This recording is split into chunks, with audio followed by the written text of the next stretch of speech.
É um grande prazer estar aqui com vocês nessa tarde fria, né? As pessoas aí estão com disposição para nos escutar e dar início ao nosso biênio, né? Desse comitê, esse novo comitê, na verdade, remodelado Comitê de Empresas da ABAT, Associação Brasileira de Advocacia Tributária, né? Vejo aqui que muitos amigos, muitos colegas confirmaram presença, estão aí entrando. Para mim é um prazer estar com vocês, né? E também estar aqui com minhas colegas, né? A minha vice-presidente Graziele, que me ajudou a remodelar esse comitê, juntamente com o doutor Halley Henares, que é o presidente. Inclusive, teve uma questão pessoal e não pôde estar aqui, representando também, né? Em nome da ABAT, né? Falar um pouquinho para vocês o que é esse nosso comitê, né? É um comitê que foi idealizado, remodelado, na verdade. A ABAT já tinha esse comitê, e nesse ano, especialmente, nós estamos remodelando todos os comitês, e esse é um comitê que a gente tem com muito carinho, tá?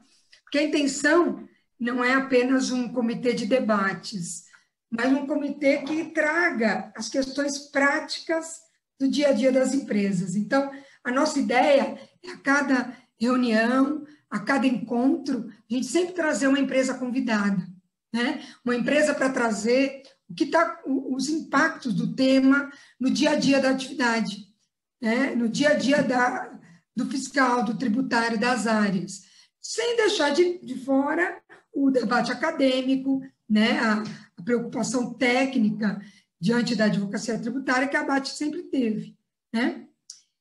E eu aproveito aqui também, né, para agradecer aí a presença, os convites que foram enviados, muitos colegas aqui que confirmaram a presença. A gente tem aqui empresas de grande porte confirmadas, grandes colegas, né? Temos aqui indústrias, empresas do varejo, prestadores de serviços, bancos, né? A gente pode dizer que estamos com um grupo bem eclético, né? Porque isso é muito importante para o nosso comitê. Quero agradecer aqui a Ambev, Liqubold, Loja 100, Comexport, Grupo GE, Liquigás, que agora é a Copa Energia, o Banco Modal, a Philips e tantas outras aí que talvez eu não dê tempo de colocar, a COP também, né, que é do varejo. Então, empresas importantes aí no cenário nacional, e eu acredito que esses participantes têm muito a agregar aqui no debate, né? A ideia não é só ficar na questão acadêmica, mas também trazer as questões do dia a dia das empresas e como a ABAT, enquanto associação, pode atuar, né? Eu, nesse meu primeiro tema, né, nesse desafio, eu trouxe aqui duas grandes amigas, colegas, que aceitaram aqui o desafio, né? Mariana Carneiro, que é da PwC, a Cristiane, que é do Grupo Guararapes, e a Riachuelo. Eu vou ler aqui o currículo delas também. Mas antes disso, eu quero aqui já colocar na tela a apresentação, para a gente já dar início. Eu acho que já é possível, né, Jana? Quantos a gente já tem confirmados aí? 18 pessoas. 20 pessoas. Eu acho que já dá para a gente iniciar os debates, até porque a gente tem um horário, né? Se bem que a gente fica aqui, né? Você sabe que a gente gosta de discutir, não é isso? Então, vamos lá. Deixa eu pôr aqui na tela. Deixa eu disponibilizar aqui na tela.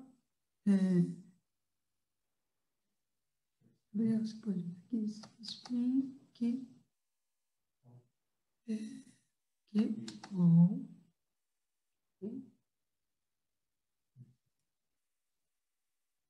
Já está disponibilizado?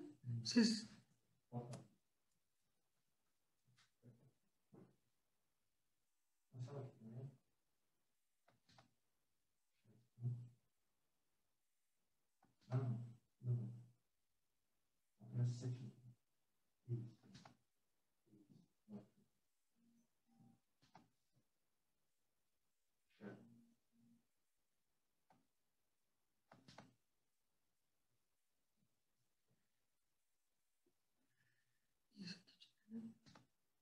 Mas é aqui, isso aqui elas enxergam? Como é que eu posso trazer para cá? Bom, pessoal, colocando aqui a tela e vamos dar início, então, à nossa primeira reunião, né? O tema que a gente trouxe aqui é um tema que acho que não tinha como ser de outra forma, né?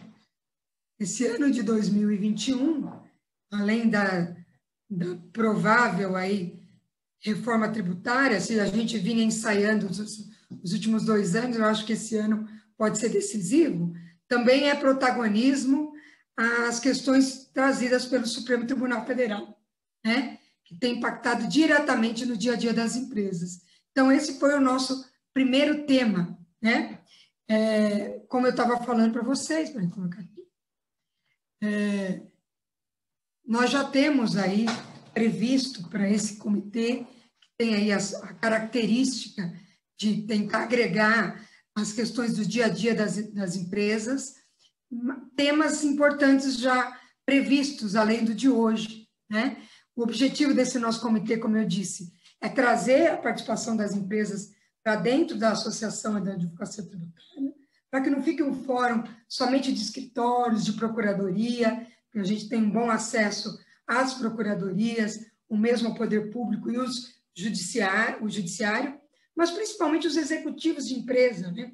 As pessoas que no dia a dia estão lidando com as questões tributárias tão afetadas ultimamente, né? E a ideia da ABAT como associação é também fazer parte aí das preocupações e tentar auxiliar de alguma forma, né? Seja de forma preventiva, atuando junto ao poder público, com algumas iniciativas de mudança na legislação, de propostas, como a gente tem feito e temos feito fortemente na reforma da tributação da folha de salários, como também atuando nos processos na função de amicus curiae, né? A gente vê aí tantas questões levadas ao Supremo Tribunal Federal e que a participação dos amicus curiae pode fazer a diferença também em algumas situações, trazendo discussões, debates que nem sempre estão lá nos autos, né? A gente tem aí a questão do terço constitucional, que a ABAT, inclusive, trouxe a bandeira e vai ser objeto aqui de uma das discussões, que é apenas um dos exemplos de como a ABAT pode também participar e auxiliar as empresas nesse processo. A gente já tem previsto para as próximas reuniões temas interessantes. Eu coloquei aqui gestão do passivo tributário em tempos de pandemia, perspectiva da reforma, né, que talvez isso passe na frente, né, e as questões de compliance tributário aí para 2021, no meio de tudo isso, né. Vamos começar falando do nosso tema, e eu queria, já fiz aí no início aí uma primeira apresentação, agora uma apresentação formal, né, eu presido esse comitê, juntamente com a minha querida Graziele de Carvalho, vice-presidente, que também é advogada atuante como eu, né? Grazi ajudou bastante nos debates desse tema, a escolha dos temas também. Tenho também como convidado especial a Cristiane Carneiro, Cristiane Martim Rosa, que é do Grupo Guararapes, nas lojas Riachuelo, quer dizer, um grande ramo, empresa do grande ramo de varejo, além de agregar outras empresas também no grupo, né? A Cris é graduada em Direito, possui MBA em Gestão Tributária, aliada à formação técnica e contábil, com 20 anos de experiência na área tributária, forte atuação em CMS, varejo e indústria, né? E tributos federais também. É atualmente responsável pela gestão de CMS, compliance fiscal e planejamento tributário, com foco na redução da carga tributária do Grupo Guararapes, que é do Grupo Riachuelo, aliás, um grande grupo, né? Participa ativamente em diversos projetos importantes do grupo, dentre eles a venda da Home, ou seja, de todas essas lojas para todas as UFs, operação inicial do e-commerce, ela participou na implantação, do marketplace, implantação da NFC e tantas outras quantos desafios a experiência da Cris corrobora aí com o seu currículo. Prazer, Cris. E agora você está aqui com a Mati. Prazer em tê-la conosco. E também eu que agradeço. Carneiro, que é minha grande amiga, atuamos junto no IBEF, um outro ponto de estudo na parte tributária, né, Mari? A Mari já debateu comigo em outras mesas. A Mari é advogada, formada pela USP, com especialização em tributário, trabalha na PwC como sócia na área de consultoria tributária, também é pós-graduada em Direito Tributário Corporativo pela IPET, pela FGV, graduada em Ciências Contábeis pela FIPECAF e atualmente está cursando MBA na USP. Quer dizer, não podia ser melhor o nosso encontro hoje, essa mesa totalmente feminina. Tá? Como que a gente dividiu essa apresentação? Eu não sei se todos estão tendo acesso, estão visualizando. Bom, acho que agora ficou melhor, né? Como que nós dividimos a nossa apresentação? Né? Nós procuramos colocar 3 enfoques, né? Até para ir de encontro com o objetivo desse comitê, que é a cara do comitê, que é trazer as empresas para dentro dos problemas ou a gente entender os problemas das empresas. De nada adianta a gente discutir aqui as teses, eu como advogado que amo, né? Nossas teses, se na prática elas não têm aí utilidade, né? E a gente está vendo muito isso, né? Em relação às discussões de hoje, o Supremo Tribunal Federal, além, né, de estar aí como protagonismo nas questões políticas, infelizmente, né, ou felizmente, não sei, mas também por ser guardião da Constituição, é a ele que cabe a última palavra em matéria tributária, até porque o sistema tributário está na nossa Constituição, né? Então, via de regra, o que ele decide vai impactar diretamente nas áreas tributárias. Então, por isso que hoje o tema escolhido foi as recentes decisões do STF. E como ficou a pauta? Então, primeiro eu vou colocar um pouco a visão do processo, para dar um panorama principal das teses. A gente escolheu algumas teses a dedo, eu vou apresentar na sequência. A Mari entra na sequência, falando a sua visão de auditoria, tá? Os principais efeitos decorrentes desses processos. Quando a gente diz processo, não é só você ter lá a carta de circularização e tem que dar satisfação para os acionistas e nos resultados, para os gestores do negócio, né? Mas também para aquelas situações em que eu não tenho processo e posso gerar uma autuação, né? Vamos entender assim, processos tanto passivo como ativos, né? Controles, provisão e, por fim, a Cris, que vai trazer aí o seu dia a dia, né? O seu testemunho do que ela tem enfrentado por conta desses processos, o que isso tem mudado, como tem sido o entrosamento entre as áreas, né? E, principalmente, na fala da Cris, que é a nossa convidada de honra, vamos dizer assim, juntamente com todos vocês aí, trazer aí questões práticas para a gente debater. A ideia é que na primeira hora a gente apresente os temas, faça a apresentação, e na segunda hora a Cris traga as questões do dia a dia e vocês podem complementando para que a gente termine o dia aí com o sentimento de missão cumprida. É óbvio que nem tudo a gente vai poder discutir e definir, mas o importante é a gente trazer as questões para a pauta. Se a gente conseguir, cumprimos o nosso papel. Bom, quais foram as teses que nós resolvemos escolher? Foi difícil, não foi fácil, não.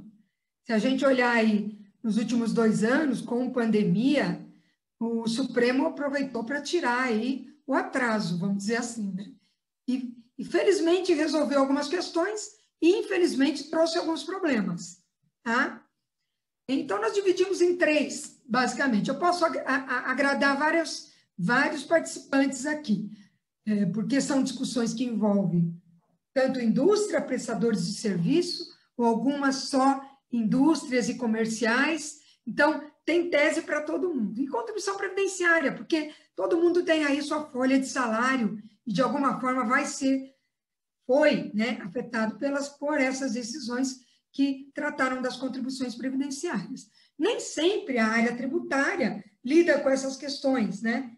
Mas a área fiscal, às vezes fica com o jurídico, né? Porque muito relacionado com o trabalhista. Mas cada vez mais as questões tributárias têm sido vistas de uma forma mais única, seja porque, principalmente por causa que as certidões, no caso das contribuições previdenciárias, especificamente, hoje a Receita Federal do Brasil reúne também as dívidas previdenciárias, então acaba caindo na mesa do gestor, da auditoria, né, da área fiscal, lidar com esses problemas, porque no final do dia a empresa pode não ter certidão por conta de algum processo desse, não é isso?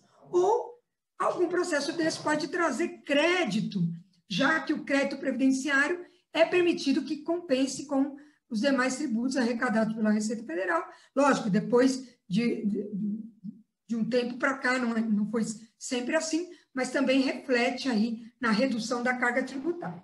Por isso que nós dividimos aqui. Vamos falar sobre cada uma delas. Primeiro, não podia ser diferente, né? A tese do século, acho que um dos assuntos mais questionados, mais discutidos no último esse ano, nos últimos, desde 2007, quando teve o julgamento, né? E muito mais agora com a decisão do Supremo em cima dos embargos.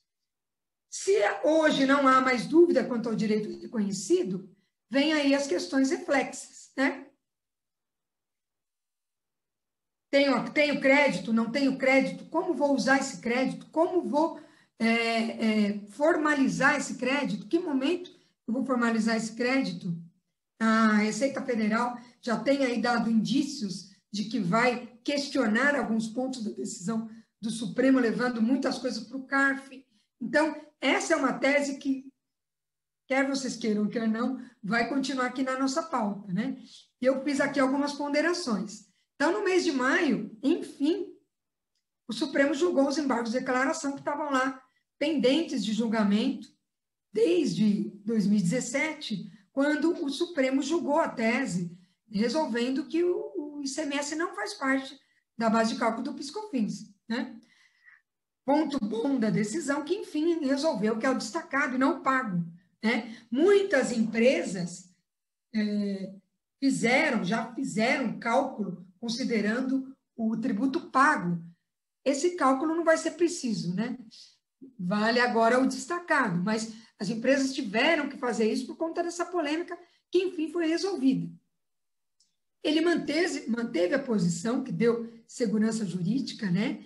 Era o que se esperava, mas havia um temor de que pudesse modular, teve esse lado bom da decisão, porém modulou efeito, né? Eu acho que a modulação de efeito faz parte da decisão empresarial. Considerar que toda decisão do Supremo de grande repercussão tem sempre a condição de ser modulada. Isso é uma realidade. Se antes era uma exceção e deveria ser uma exceção, hoje é praticamente regra, tanto para o bem como para o mal. A gente tem que olhar os processos com essa visão. Se o Supremo vai julgar uma matéria, é interessante trazer a discussão, obviamente, diante da pertinência, antes do julgamento, porque isso faz toda a diferença de quem tem ação ou não. A discussão do Supremo marcou muito bem isso, né? De lá para cá, o que já aconteceu? Já aconteceu algumas coisinhas, não tudo o que a gente espera. Tá? A PGFN já falou, deu a entender que não vai recorrer, né?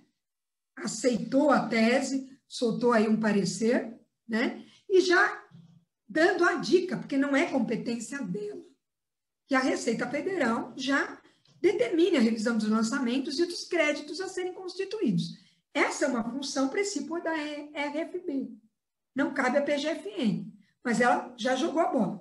Ainda não foi divulgada nada mais específico, tá? A gente teve, até de forma antecipada, que causou todo esse alvoroço, aquelas alterações na IN, que cuida do PIS/COFINS, que cuida da questão dos tributos federais, deixando claro que o fisco aceitava só o pago, né? A IN tem que ser revista, né? Está um limbo e já está demorando muito, né? Aliás, nós já estamos aqui entrando no mês de agosto e isso ainda não aconteceu. Mas interessante, Val, só para adicionar aqui, isso não as empresas aconteceu... têm que ir tomando providência. Oi, Mari. É interessante indicar aqui que a Receita, em que pese não ter trazido uma norma tipo a COSIT, que fala sobre o cálculo, a gente teve o parecer da PGFN, que fala, né, o resultado reconhecido para fins da União, e é um parecer conjunto. E, além disso, a Receita já trouxe a norma de retificação de obrigação acessória, indicando onde deveria acontecer a exclusão do semestre na base de cálculo do PIS/COFINS com base no destacado, né? Então, ela indica onde tem que acontecer. Então, o que demonstra que talvez ela não vá vir trazer aí como né, uma norma, afinal a COSIT, ela era uma ficção jurídica que ela criou de qual seria esse eventual cálculo a ser realizado, e aí virou destacada, a PGFN foi muito, muito clara no seu parecer, e vem a Receita Federal no mês passado falar, olha, e na hora de retificar, retifique dessa forma. Então, parece-me que desta vez ela vai ficar um pouco silente, talvez, a não ser que ela venha trazer alguma surpresa, né? Exatamente. Porque a questão do destacado, ela não esclarece em relação aos créditos da não cumulatividade, né? Que é o ponto que está obscuro e que provavelmente possa dar origem a autuações ou questionamentos em cima do cálculo, né? Teve também, além da norma que a Mari comentou, essa solução de consulta que fala do momento do reconhecimento também, né? Porque as empresas, algumas, já tiveram seu trânsito em julgado, conseguiram o seu trânsito em julgado antes da suspensão, né? Quem entrou com as ações primeiro, ou talvez por uma atuação mais firme junto aos autos, conseguiu esse trânsito no primeiro momento, e outras estão aguardando ainda o trânsito em julgado por conta dessa decisão. E essas que conseguiram o trânsito já estavam desde o ano passado, ou muito antes, né? Há empresas que têm o trânsito desde 2018 e que já fizeram todo o reconhecimento. Veio aí a posição da COSIT também.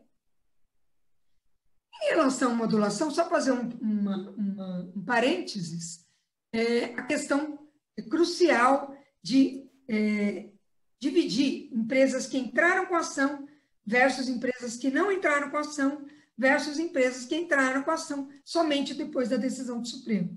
Isso, a modulação, nesse caso específico do PIS/COFINS, trouxe consequências consideráveis do montante do crédito a ser visto de volta, né? A gente tem 3 cenários. Eu imagino que a grande maioria dos participantes aqui já tenham a sua medida judicial. Poucas entraram depois da decisão. E algumas, eu sei, fizeram na raça, né? Independente de ter a liminar ou não, né? E para cada uma delas vai ter um efeito diferente, essa contingência, o cálculo do crédito e o eventual questionamento por conta da RFBO da própria PGFN. Aquelas empresas que entraram antes de 15 de março de 2017, que não tiveram restrição nenhuma, o pedido vai ser aceito no período, obviamente, obedecido o prazo decadencial e prescricional de 5 anos. As que entraram depois, que tiveram, de fato, essa restrição, só valendo a partir de março, né? E tem esse risco de rescisória. Recentemente, houve a notícia de uma decisão que afastou essa rescisória, mas há o risco, sim, dessa rescisória, por conta da previsão do Código de Processo Civil, mas que pode ser relativizada. E empresas sem medida, né? Empresas sem medida, elas não têm a garantia no período anterior, ficam aí à espera de uma eventual fiscalização, se é que já não estão sendo monitoradas nos últimos 5 anos, podendo ter essa data de corte como um problema ou como uma contingência a ser apontada, tá? De todo modo, é sempre importante olhar a abrangência dos pedidos, né? Até porque havia uma discussão separada em relação a 12.973, que veio no interregno da discussão, mudou o PIS/COFINS, mudou a base de cálculo do PIS/COFINS, porque o leading case nasceu antes da 12973. Ah, é a mesma coisa? Sim, o Supremo já deu decisões dizendo que o mesmo raciocínio se aplica, mas o leading case não cita a 12973, né? Ele cita en passant. Então, havia aí esse temor de discutir.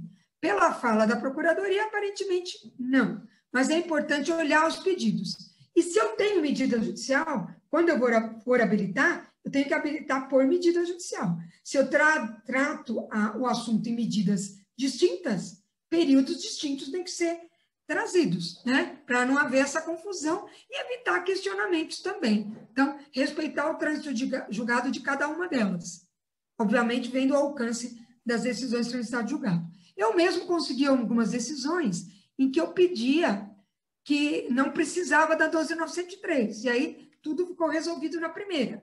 Mas houve decisões em que o juiz tratou diferente, não reconheceu como uma litispendência, né? Não, desculpa, reconheceu como uma litispendência, né? Então, precisa ver caso a caso, é uma questão processual que tem que ser vista com cada advogado.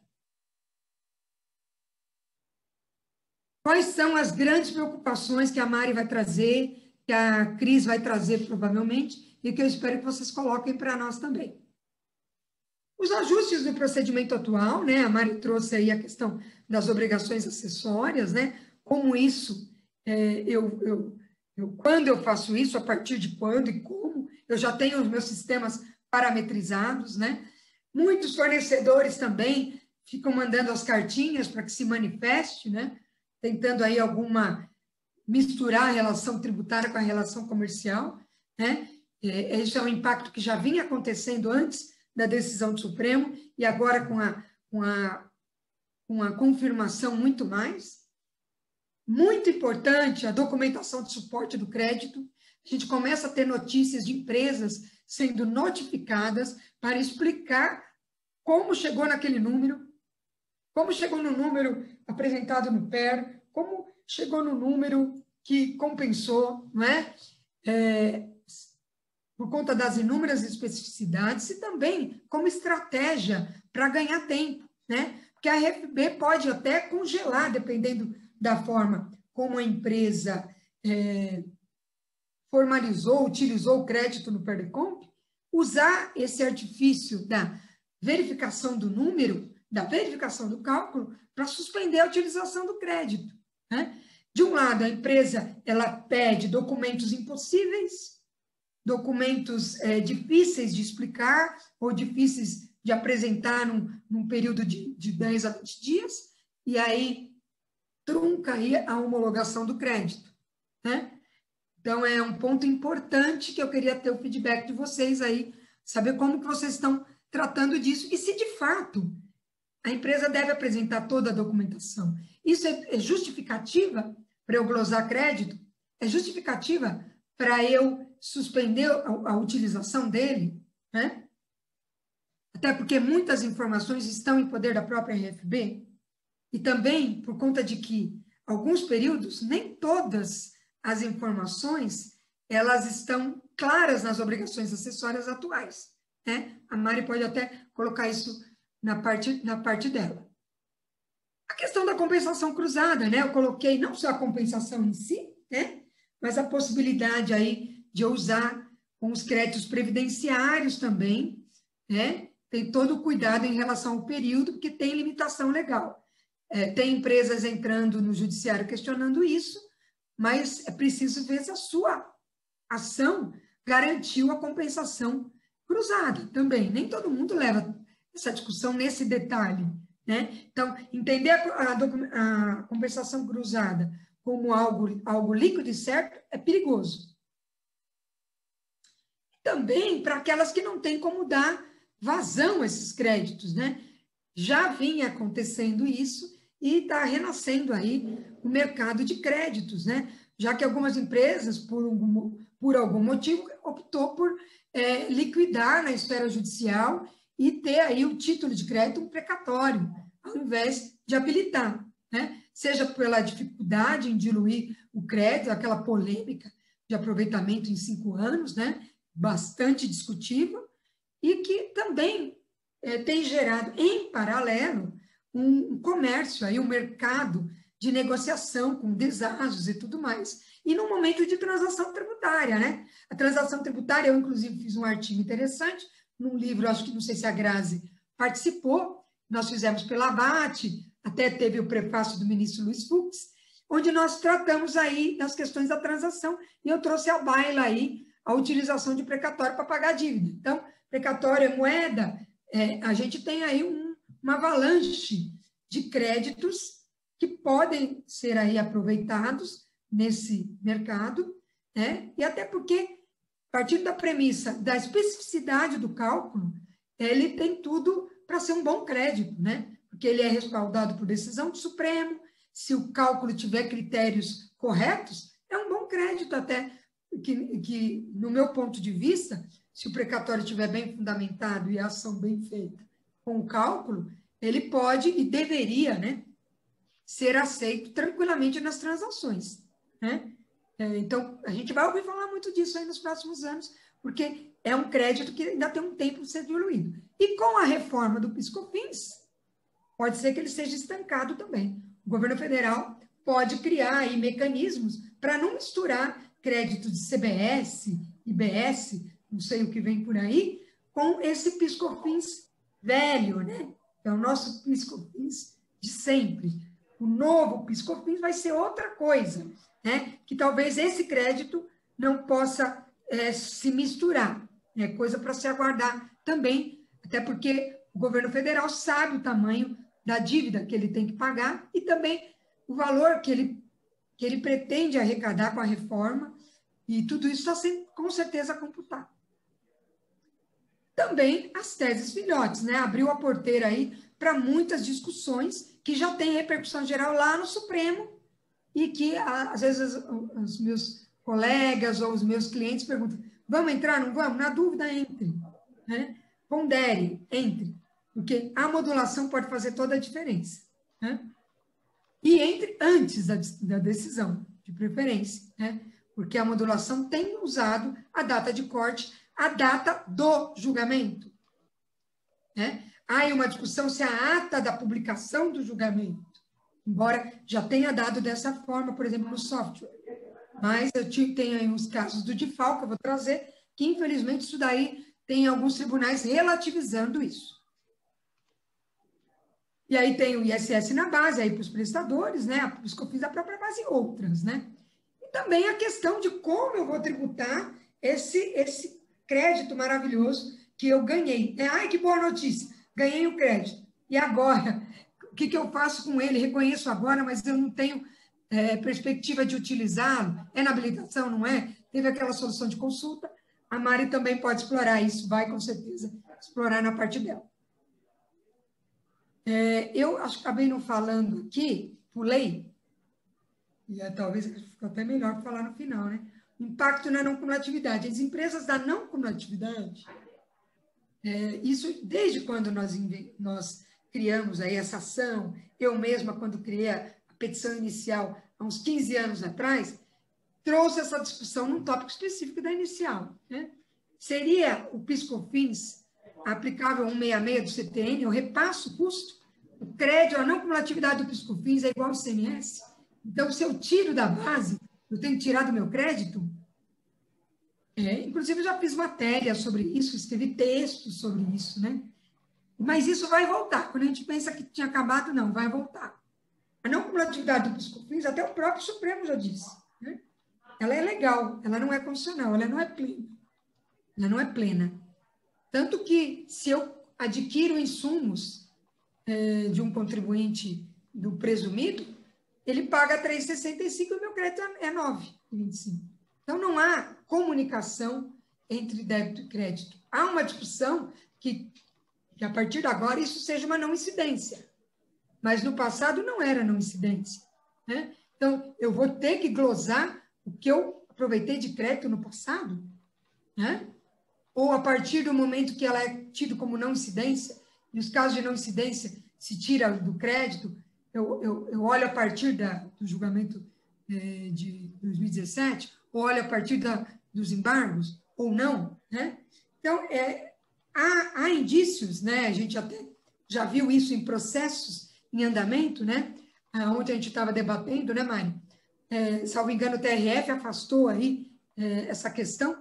Primeiro porque ela teria que ter sido debatida nos autos, não foi. Mas não impede de ser debatida no momento da glosa, né? Lógico que a gente vai discutir isso, mas não impede, né? Como um fato novo. Do meu ponto de vista, totalmente desarrazoado. Mas já há quem defenda isso. E eu não tenho dúvida de que a Procuradoria vai levantar isso e possa vir trazer isso à tona. Exemplo, esse julgamento que teve essa semana, que a Procuradoria está tentando, sim, trazer esse tema de novo, seja no próprio Judiciário ou, por que não, na hora de glosar ou questionar um número.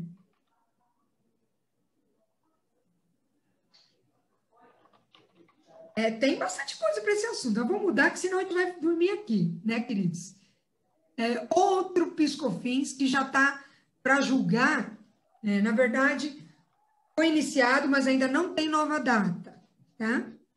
Que é uma discussão, tem uma certa semelhança, porque vai também de encontro ao conceito de receita, que é a base de cálculo do PiscoFins, né? A questão da exclusão na base de cálculo do PiscoFins da subvenção para investimento nas bases de cálculo, né? Isso é uma discussão antiga, até tem os critérios do imposto de renda com contribuição social, e sempre teve aquela questão em relação aos incentivos de ICMS, né? Dado que no ramo federal, na esfera federal, há uma série de requisitos a serem preenchidos para que se possa aproveitar dessa exclusão que já existe na esfera federal, né? A questão com mais forte, com a Lei Complementar 160, que veio lá tratar da guerra fiscal, né? Por conta lá dos incentivos que sem convênio, né? E, dentre lá os seus parágrafos, também tentou resolver, de alguma forma, essa questão, admitindo os benefícios de ICMS como semelhantes, ou, por que não dizer, subvenção, equiparando-os, né? Equiparando esses dois tipos, né? De subvenção de investimento a esses benefícios, incentivos fiscais financeiros de ICMS, né? Muitas companhias, né, têm feito isso junto com as suas auditorias. A gente vê muito mais isso sendo discutido em CARF, alguns discutem no judiciário também. Mas a bem da verdade é que a matéria é objeto de discussão no STF. Quer queira, quer não, as decisões do CARF ou o procedimento que a empresa estiver adotando vai, de alguma forma, ter que estar em consonância com o que o Supremo vir a decidir. E aí, o que aconteceu? O julgamento foi para o Supremo, entrou como no plenário virtual, o que é lamentável, né? Porque são matérias importantes, são matérias eminentemente técnicas, e foi levada ao plenário virtual, 6-5, quando o contribuinte estava ali para garantir o seu direito, foi pedido vista do processo, e ele vai ser reiniciado no julgamento presencial. Então, qual é o risco aqui, né? Isso sem data, está aí, estava previsto aí, havia uma expectativa que fosse agora no segundo semestre, ainda não tem data, mas é fato que a gente está com esse problema na mesa, né? Então, as empresas que têm feito, têm aproveitado esse crédito através de legal opinions, têm que revisitar aí o legal opinion diante dessa questão, né? Ou se isso será uma contingência ou não, eu acho que a gente tem que olhar com cuidado, tá? E também avaliar a medida judicial, porque se tiver modulação, né, é importante que esteja resguardado, sim. ICMS, tá? O ICMS tem 3 posições aqui que a gente vai ficar muito mais na bola de cristal, tá? Mas eu fiz questão aqui de trazer, né? A Grazi me ajudou bastante aqui nesse ponto. São 3 principais aqui, sem prejuízo de outros. Tem o software, que foi objeto de uma mesa específica, né? Mas eu optei por trazer essas aqui, sem prejuízo a gente vir a discutir outras, tá?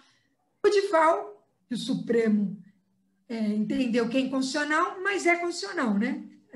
Porque se vale até que venha uma lei complementar, é a mesma coisa que nada, né?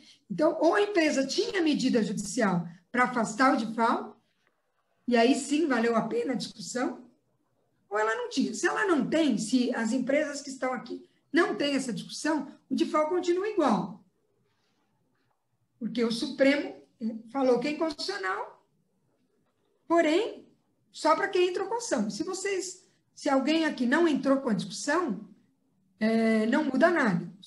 Mas o Senado, a Câmara, tem que liberar logo uma lei complementar, acertando a inconstitucionalidade, para que a partir do ano que vem o DIFAL esteja ok. Se simplesmente ratificar o que já existe, ok. A questão é que fica essa insegurança jurídica. A gente não sabe como vai ficar o DIFAL o ano que vem, né? Nesse ponto, entra aquela discussão da data da modulação. O Supremo julgou num dia, julgou no dia 24 de fevereiro, só foi publicado no início de março, e muitos contribuintes entraram depois do julgamento, né? Eu, particularmente, já consegui decisões em vários tribunais dos estados, só que alguns estados estão interpretando que teria que ser do dia 24, embora o leading case não faça essa ressalva. E, além disso, os estados já entraram com embargos para que não valha a data da publicação da ata, e sim a data do julgamento. Isso, para mim, é manifestamente inconstitucional, ilegal, porque, do ponto de vista processual e constitucional, só é válido o ato publicado, né? E ainda, mas eu fiquei sabendo, então eu entrei correndo com ação, né? Se o Supremo não faz essa ressalva, como fez a modulação do PIS/COFINS, que ele falou 15/3, dia do julgamento, ele não pegou a data da publicação, a data da publicação do acordo PIS/COFINS de exclusão, né? Ele fez claramente. No caso do DIFAL, ele não fez expresso, né? Diz apenas processos em curso. Então, mais uma vez, a insistência. Se vão discutir se a tese é aplicável, entrar antes de iniciar o julgamento. Não há como esperar o julgamento e entrar em tempo recorde, né? Em algumas situações é possível salvar. Aqui pode ser uma situação dessa, porque já tem embargo nessa situação. O ADC 49, né, que está aí para ser julgado, já tem embargo de declaração, né? O ADC, na verdade, é aquela tese antiga de que não existe ICMS entre estabelecimentos, porque não há atividade de mercancia, né? E aí entra também aquela discussão da autonomia e tudo mais. Isso era um problema para algumas empresas. Para a maioria, se resolveu na medida que se aproveita o crédito, né? Então, é o tipo de julgamento que está fazendo um desserviço, né? E aí eu vou tratar isso mais adiante. ADI 4858, que vai ser julgado semana que vem. Anotem isso aqui. As empresas aqui que importam, que utilizam aí daquela alíquota de 4% da importação de alguma forma, ou tem algum regime especial para aproveitamento de crédito, pasmem, isso vai ser julgado agora. Depois que a gente se acostumou a isso, o governo do Espírito Santo, obviamente que foi prejudicado lá atrás, com a resolução 13 do Senado, entrou com essa DI e está sendo julgado. Há o risco de ser revertido. Está 4-2 pela improcedência. Mas é importante olhar isso. Tá? Aqui, depois vocês vão ter acesso, até para eu não ocupar muito mais do tempo, eu coloquei aqui os prós e contra das duas discussões. Tá?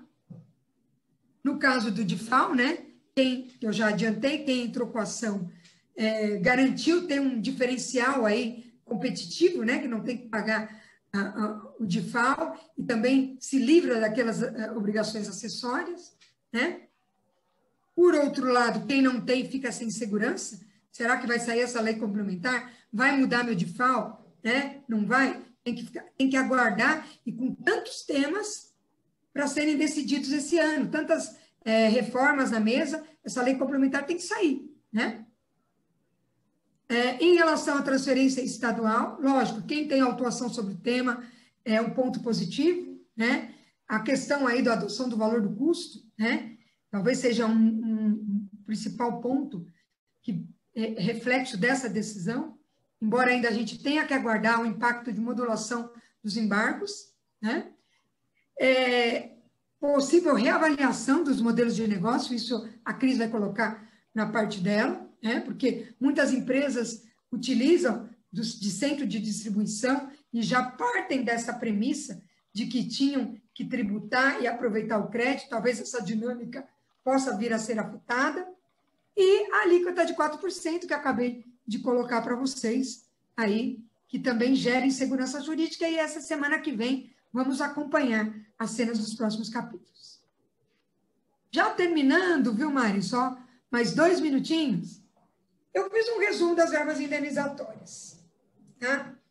E aí, mudando um pouco. Então, falamos de PIS/COFINS, falamos de CMS, né? PIS/COFINS, quase todo mundo, né? São relacionados à não cumulatividade, à indústria e varejo. ICMS, nem todo mundo tem, né? Está aqui presente, mas é importante, com certeza, para a grande maioria. E agora, quando for previdenciário, quem tem folha de pagamento, né? De uns anos para cá, tem sido vista, olhado como oportunidade, reduzir a carga tributária da folha, né? Porque, para reduzir, por conta na maioria das vezes, por conta de não ter, não estar atrelado ao conceito de salário, né? Muito voltada à contribuição da previdenciária à parcela do empregador, ou ainda aqueles adicionais, né? O sistema S, terceiro e tudo mais. Muito dificilmente as empresas que estão aqui não fizeram aí uma lição de casa para tentar ver que créditos previdenciários teriam que aproveitar. Tudo ia indo bem, até que o Supremo começou a mudar decisões do STJ, causando problemas, né? Problemas, porque se o STJ já teria decidido em sede de repetitivo... Reinaldo? Alô? Se o STJ já tinha decidido em sede de repetitivo, né? Quando o STF vem e julga de forma contrária, isso causa um problema, né? Que a empresa tem que aí olhar com outros olhos de ativo, de crédito, vira passivo, né? Então, eu fiz um pequeno resumo aqui dos principais casos, né? Eu acho que o maior destaque aqui é o terço constitucional de férias, porque o leading case dele está parando outros leading cases dados como que a matéria já tinha sido vencida, como, por exemplo, o auxílio-doença, tá? O auxílio-doença já ganhou no STJ. Não. Há um recurso extraordinário lá, parado, aguardando o julgamento do terço constitucional. Então, eu acredito que a Procuradoria possa tentar reverter essa questão também no Supremo, tá? Aqui eu tenho que falar um pouco da ABAT, até porque participei de toda essa discussão. Nós levamos não só a preocupação, né, com a tese, somos amigos curi dessa discussão do terço constitucional, como também levamos a questão da modulação, né? Porque os contribuintes acreditaram na jurisprudência do STJ, utilizaram crédito, deixaram de pagar, e pela mudança da jurisprudência do Supremo, vão ter que pagar uma conta que não estava prevista no relatório do ano passado. O julgamento no finalzinho do ano passado, né? Talvez nem todo mundo deu essa atenção nas circularizações ou nos problemas, nas dívidas do ano passado. Mas talvez isso volte e seja importante voltar esse ano, porque o acórdão foi publicado por conta dos embargos que podem ser julgados. Tá? E aí tem o resumo dos demais casos. Na verdade, o que a gente tem que olhar com tudo isso, tá? Revisão das contingências. Eu tinha contingência ou não, né? Era crédito, virou débito. Tem muitas verbas, não estão todas ali, e empresas tomando na raça, sem medida judicial, corre o risco de ser questionada. E o cruzamento dessas informações no e-social. O e-social é um instrumento muito importante de fiscalização usado pela Receita. Então, a gente tem que tomar muito cuidado. A gente não pode subestimar essas obrigações acessórias, né? Até porque, se o governo federal vai ter que dar esse crédito enorme do PiscoFins, ele vai ter que tirar de algum lugar. E não tenha dúvida de que ele pode vir aqui. Bom, terminou aqui minha fala, passo a palavra para a querida Mari, e na sequência a Cris termina.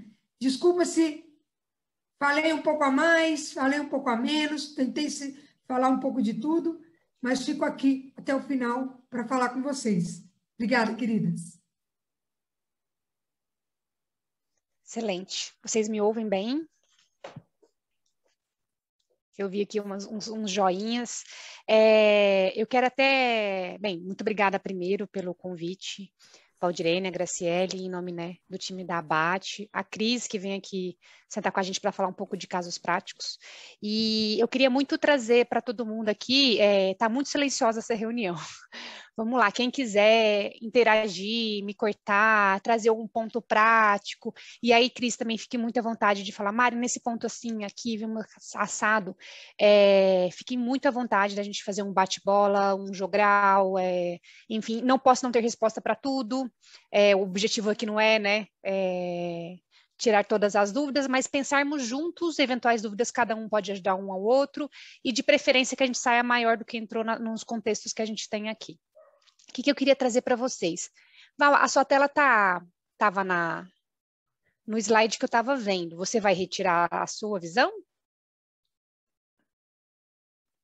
Saiu a telinha que estava aparecendo. Eu posso pôr a minha. Você pode parar de projetar, que eu projeto de cá.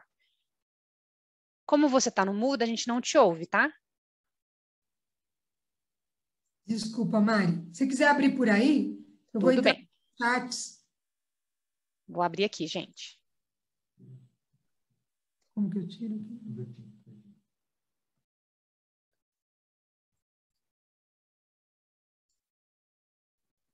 Pronto.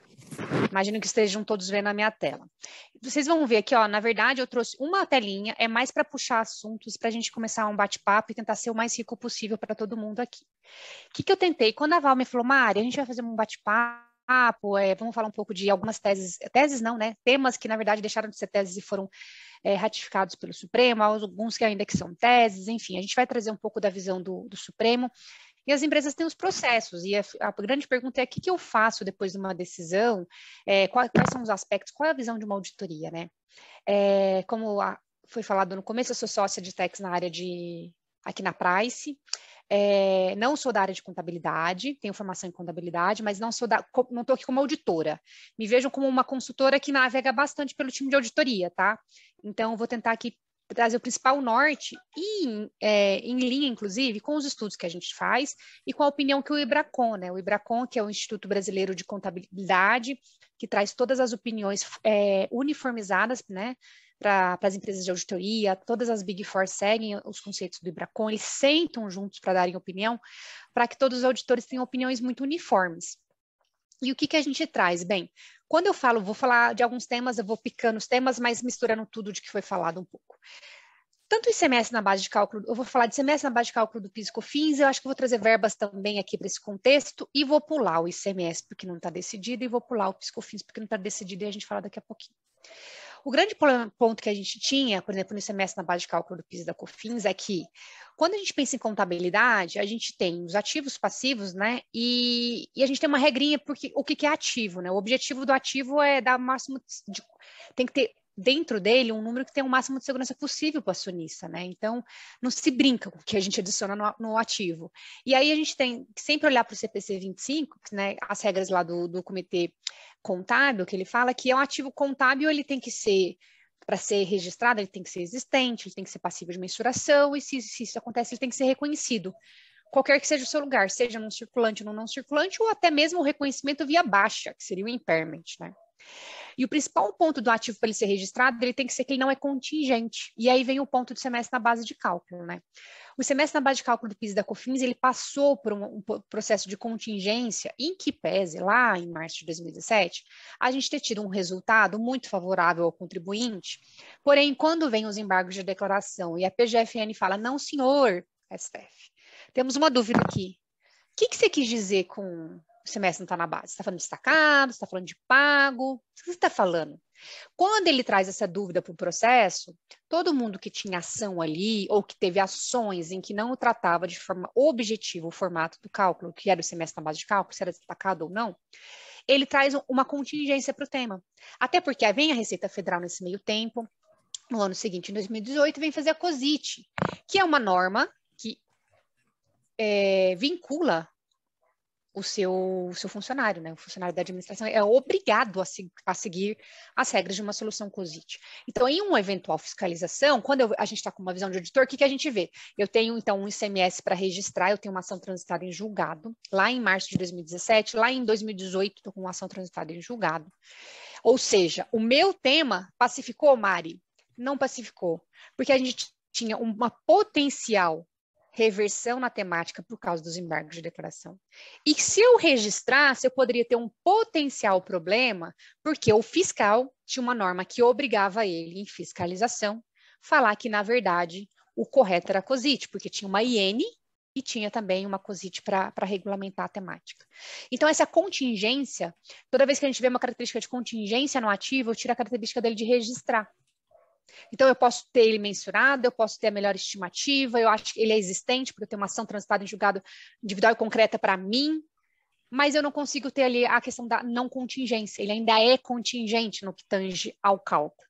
Então, o que a gente fala é, quem tinha trânsito em julgado de 2017 até agora 2021, eles tinham um ativo não contingente para fins de direito material, mas contingente para fins de quantidade.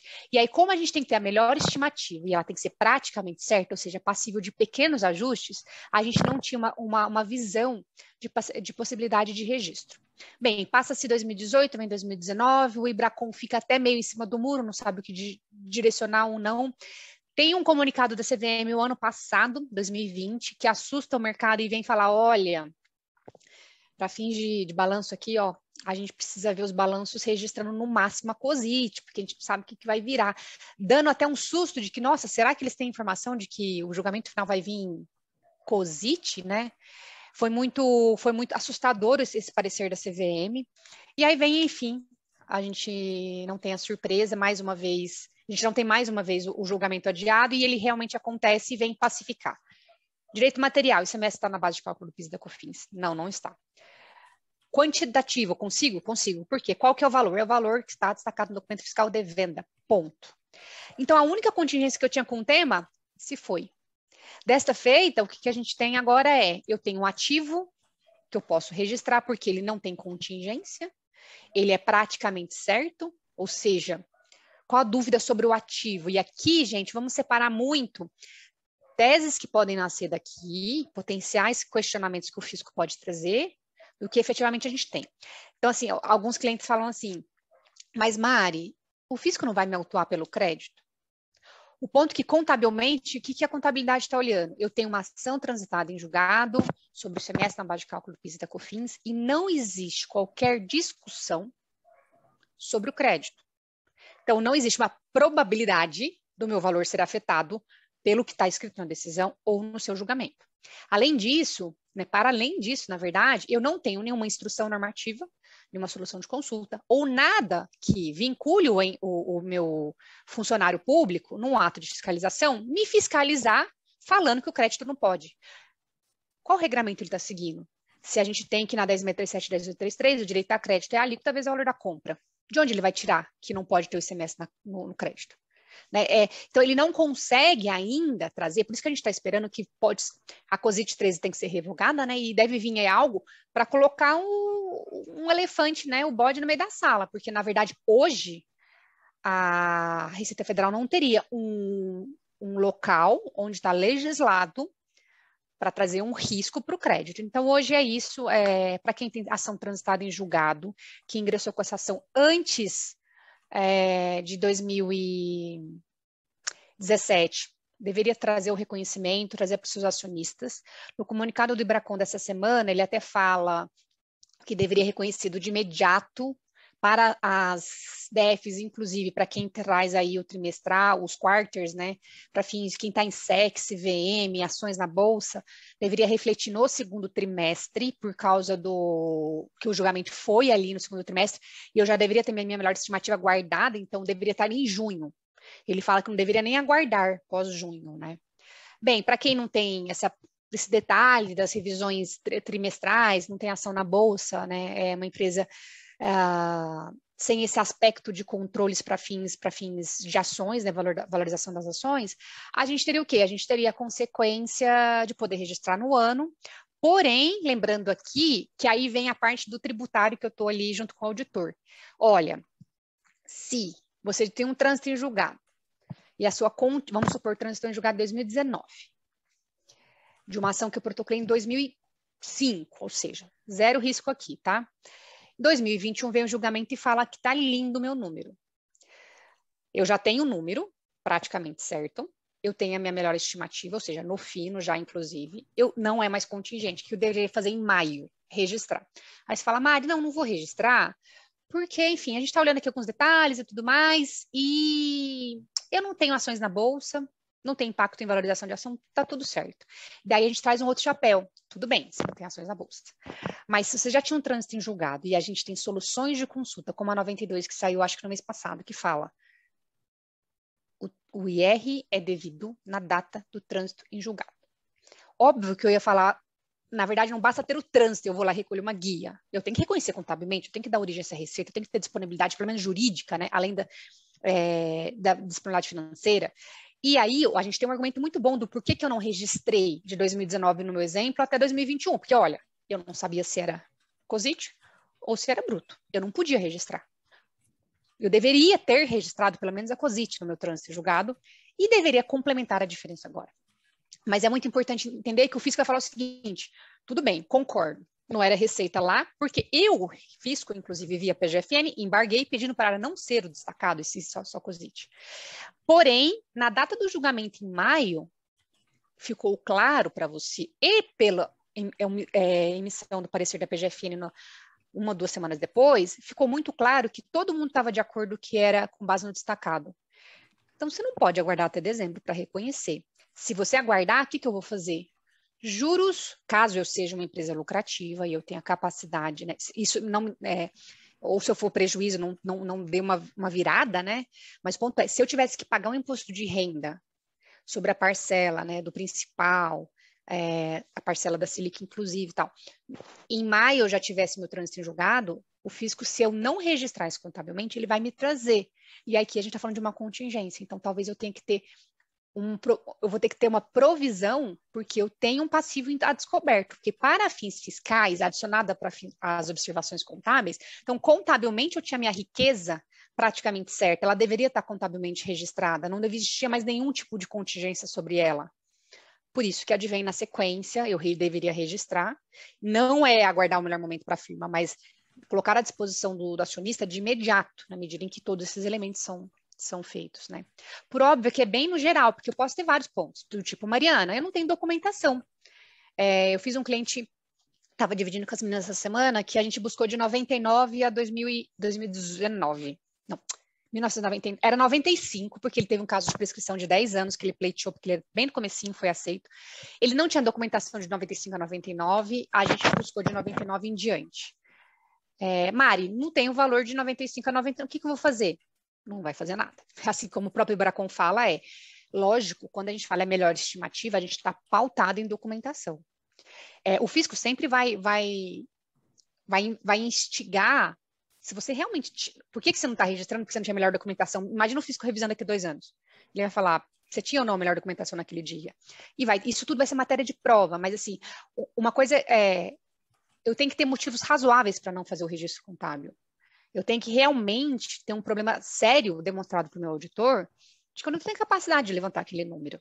Ou, para levantar aquele número, vai depender, sei lá, de deixar uma pessoa 5 meses no almoxarifado fazendo o escaneamento de nota. Enfim, alternativas têm que ser pensadas, mas assim, quero trazer para vocês, é muito importante ter esse conceito do praticamente certo, do não contingente, do melhor estimativa, e nem todo mundo vai conseguir fechar o todo, é o exemplo que eu dei. Então, tipo, se eu tive o trânsito em julgado, tá bonitinho, tudo, mas eu não tenho o documento lá de 90, na década de 90, ele não é mais praticamente certo. E ele é contingente se eu só estimar. Por isso que, então, essa parcela eu tiro.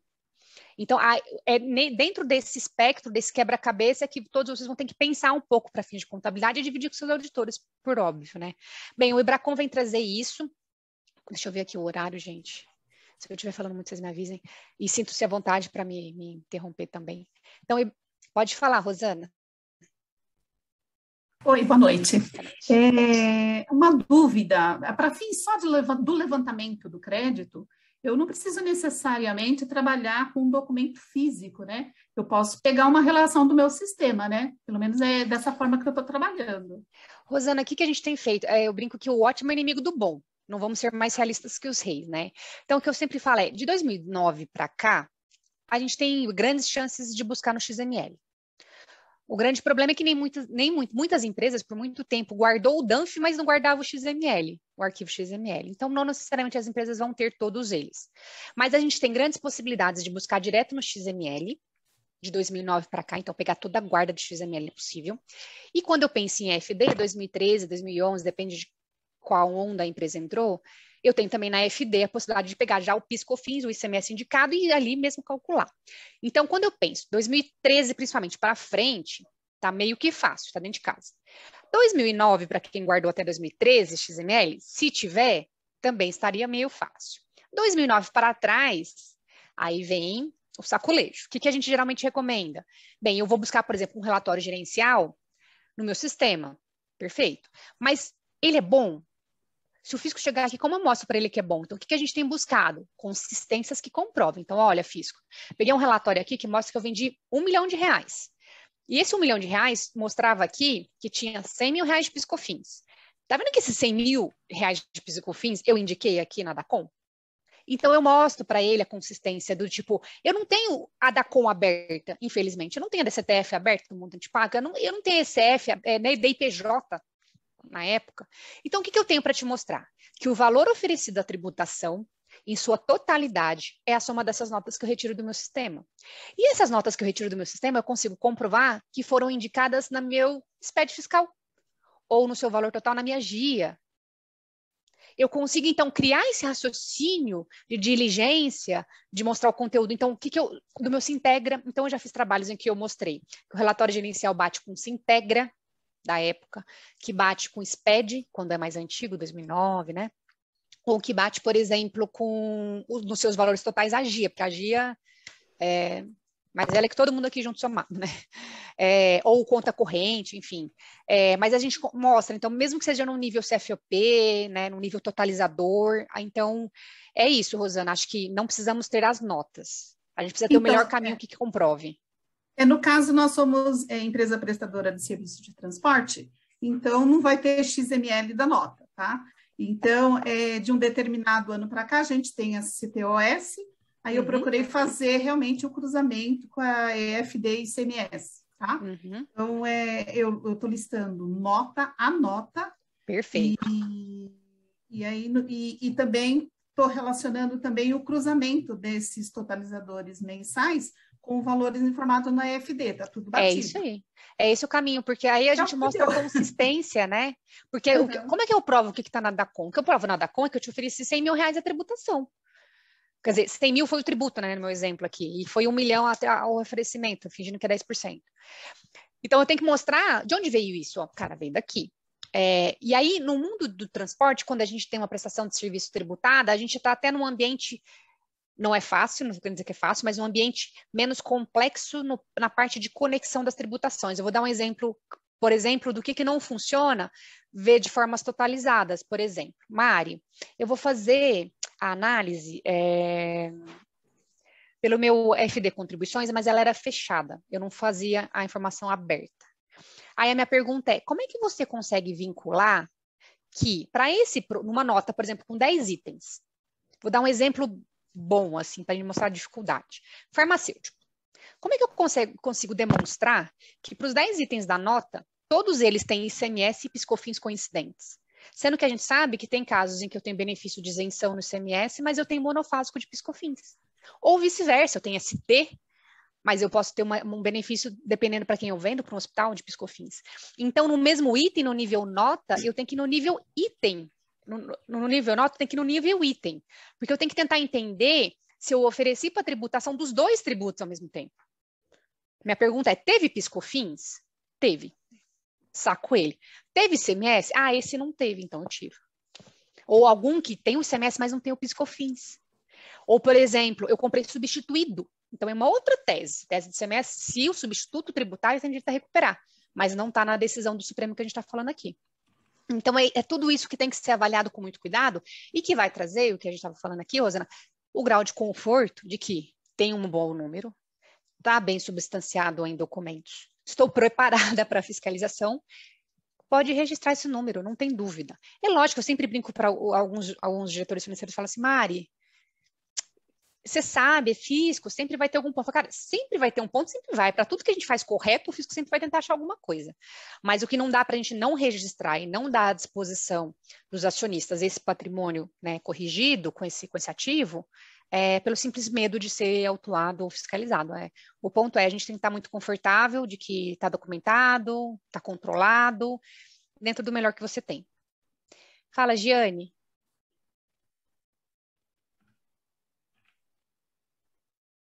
Eu acho que a Graziele quer falar antes de mim. Aqui é por ordem. Oi, Graziele. Na verdade, Maria, eu queria complementar o que a Rosana falou e o que você externou, porque realmente, assim, existe uma dificuldade muito grande em compilar essas informações, principalmente se elas forem anteriores ao ambiente SPED, né? Então, a gente vai voltar aos primórdios, quando a gente tinha que fazer tudo isso na unha, né? E muitas situações, se a gente considerar que hoje o fisco vai ter que se pronunciar em milhões de processos, senão, né, a gente estima pelo menos um volume muito alto, a tendência é que isso, né, o fisco, à medida que for analisando essas informações, ele também oriente o contribuinte de como deve proceder.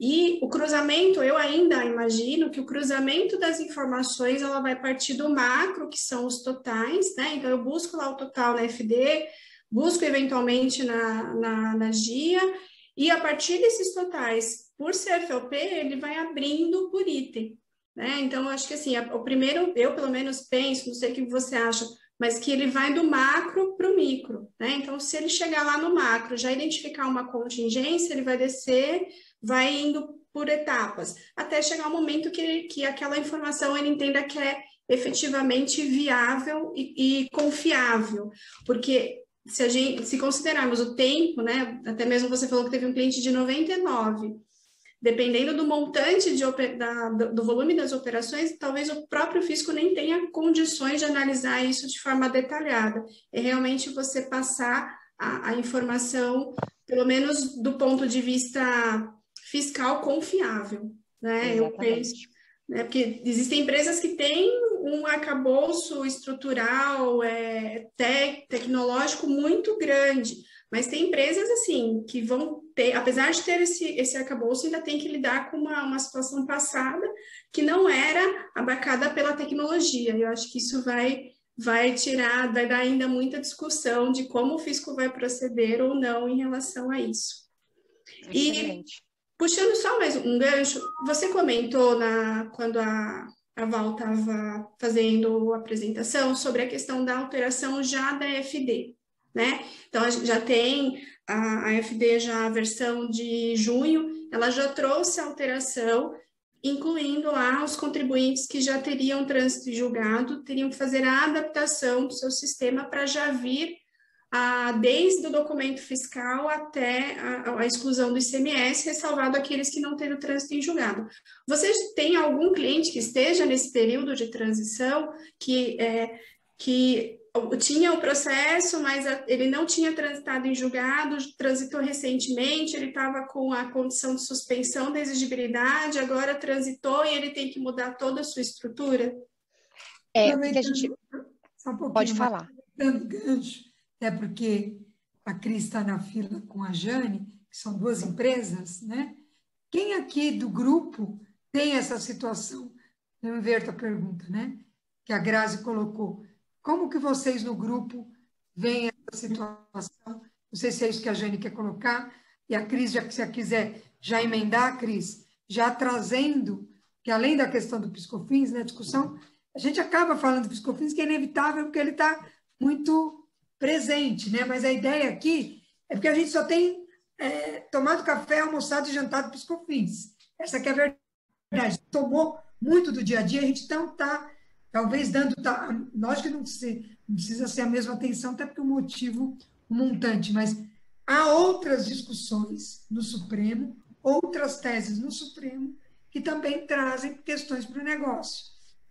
Só para a gente tornar dinâmico, e até porque a Cris também quer falar. A Jane também. Não sei se é melhor ouvir as duas, depois você complementa, Mari. O que você acha? Pode ser? Vamos lá.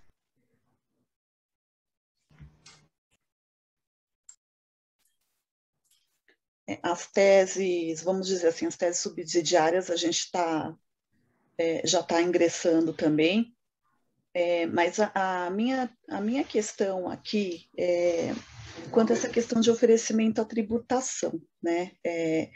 Algo assim, eu considero que você tem que oferecer a tributação, eu sei que tem várias teses, mas no momento que você tem o deferimento da habilitação do crédito.